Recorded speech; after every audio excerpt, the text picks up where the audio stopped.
Hey guys, Tommy Jordan here. This is the second video of the day. I'm sorry that I'm doing this on Thanksgiving week because it's not a very Thanksgiving-like topic, but I did want to cover it because it was fresh in the news today. So today what I'm going to talk about is the Ahmaud Arbury case, okay? I'm leaving race out of it because race shouldn't matter. There were 3 white guys, the victim was black. Is that horrible? Yes. Would it have been just as horrible had been 3 white guys and a white victim or Chinese victim or any other color? Yes. Race should have no bearing on this. And that's not what the topic of this discussion is. So if that's what your comments are, I'm just going to delete them, okay? I'm going to cover this with for the benefit of those who are my former students, maybe future students, but how this case would have broken down in North Carolina, okay? The case didn't happen here, but if it had, what would have happened? I'll save you the long video. The answer is exactly what happened today. They were all 3 found guilty of murder. Can I guarantee that? No, because it is always up to a jury. I don't care how the law is applied. I don't care what statute you followed. If you ever pull a trigger on a firearm when it pointed at another human being, there's a joke that we have in class that says, what is attached to every bullet that comes out the end of your gun? An attorney. And that's going to be the court case. And it's up to a jury. It's not up to a judge. It's not up to your morals and my morals. It's up to the 12 people who are going to judge you. But let me cover this. 3 men, 2 men in one vehicle, 2 men see a guy running through a neighborhood. Don't see anything in his hands or whatever. They just see a guy running through a neighborhood. They think that place has been vandalized a couple times. I bet that's the guy. They see him come out of it? No. They just thought they saw a guy that was probably a criminal. They grabbed guns, jumped in a truck, and chased him down. Okay? A third guy gets in his vehicle and goes and follows his buddies and records the entire thing. I'll leave it to you to decide if that was the stupidest or smartest thing that he could have done. But he did it. He recorded the entire thing, and it was caught on video. So at the end of the day, what we have is 3 men chased a guy down in vehicles with rifles and ended his life. That's all you need to know. The rest of the case is irrelevant. For North Carolina, how does that play out? A lot of people might feel like, well, no, he shouldn't have died, but they were legally okay until then. No, they weren't. Let me be clear. North Carolina Castle Doctrine gives you the right to protect yourself with a firearm. And let me be clear, that means to point one at another human being with the intention of taking their life, okay? If you point a firearm, the legal assumption is you intend to kill someone. That's it. There's no such thing as a warning shot in North Carolina. If you pull a firearm, the legal assumption is you are intending to kill the person on the other end of that barrel, all right? So let's be clear about that. There's no such thing as, hey, you need to freeze and hold up while I call the cops. Nope. You're pointing a gun at me, I have the right to defend myself, up to and including deadly force. That's codified in NC General Statute all day long. So, you and your buddies jump in a truck, grab some guns, and go chase this fella down. Let's be clear. North Carolina law covers you defending yourself inside your home, inside your business or place of work, and inside your motor vehicle. Okay, that's it. That is where you are allowed to defend yourself with a firearm. Where are you allowed to offend, to actively, proactively chase someone down with a gun? I'll save you the Google searching. Never.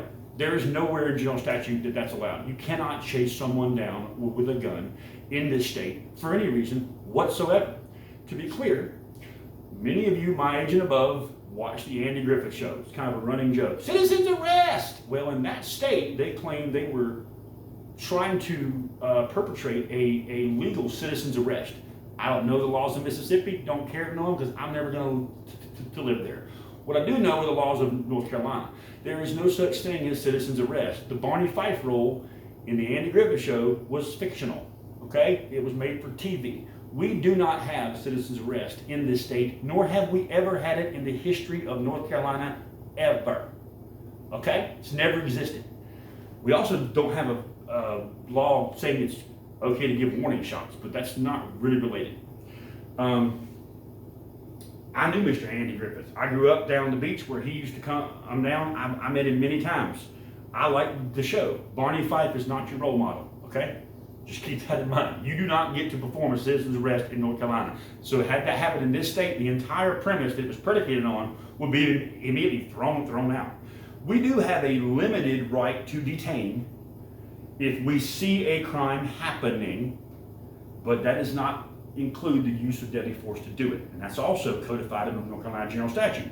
I can grab you, punch you, knock you on the ground, tie your hands up, put my knee on you and call the cops.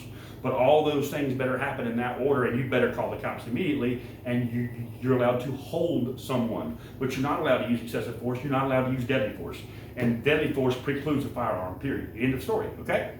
So you can never, in this state, ever, I know I stutter, but I meant all the times, ever, use a firearm to stop someone who you think stole something. That is never going to fly in a North Carolina court. I don't care what the jury says, because that's just not even an option.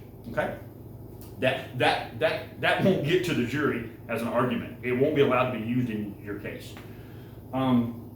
So these three guys chase this guy down, and they end up shooting him. In North Carolina, even had that been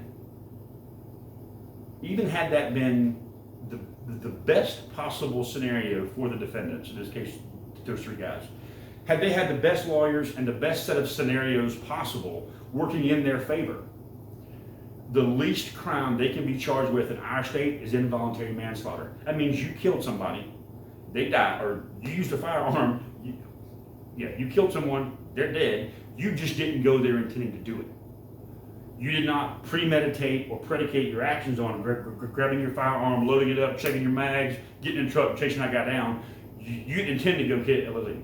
That's the most you could hope for, which, by the way, is still a hefty prison sentence. But in this case, they did that. They picked up their guns. They went after someone who, in this case, hadn't committed a crime. But even if he had, it wouldn't have mattered, because it was not in their house, in their business, or in their vehicle. If they were defending themselves from within the perimeters of those three locations, they may have had some sort of argument for a defense, but they weren't. Even had a crime been committed, that criminal at that point, the one they assume is a criminal, even had he committed a crime of robbing that house and was now running away, there is no legal situation in which me as Joe Citizen has the right to pick up a firearm and chase that guy down. Can't happen. Not in this state at all, never going to. So as bad as I feel, actually, let me back that up. I really don't feel that bad for those guys. They got into a situation they had no business being in. Gun ownership is an incredibly difficult thing for people to master. Responsible gun ownership. There are so many laws that govern you that you may or may not know about, but you're going to be held liable for having had followed, whether you knew of them or not. Ignorance of the law is not a defense in this state, okay? It never has been. So, I thought I was just protecting property. Doesn't matter. And even if that law was there, you still can't kill someone for stealing. That's just flat out not legal, okay? So what I tell my students in North Carolina, and I push this a lot in concealed carry, if you didn't see an incident occur from the moment the crime started till if you weren't there for all of it, you never draw a firearm, and you never go engage somebody while wearing a firearm, because that's not a place you need to be in. You turn a blind corner and you see something happening. If you can reach for this right here, you can reach for this right here and dial 911. Okay? In the case of this guy, the third guy, Brian, I don't know if he fired a shot or not, but he was there. Let's take this example one step further to show you how Carolina law applies this. If I was that third guy and I see my buddies engaging in some sort of hostile act with this third person, in this case, the guy that we trying to be the victim, the moment I draw my firearm and go to assist my fellows, I take on all the legal responsibilities and criminal charges, by the way, of my buddies. If I had drawn a firearm to go help a guy, to go help the guy the guy that was being shot at, the victim, I would then enjoy the protections of his defense. But when I draw my firearm to help what would turn out to be the bad guys, I now enjoy all the benefits of their prosecution as well. I will be held legally responsible for the same crimes they committed, whether I was there in the beginning or not.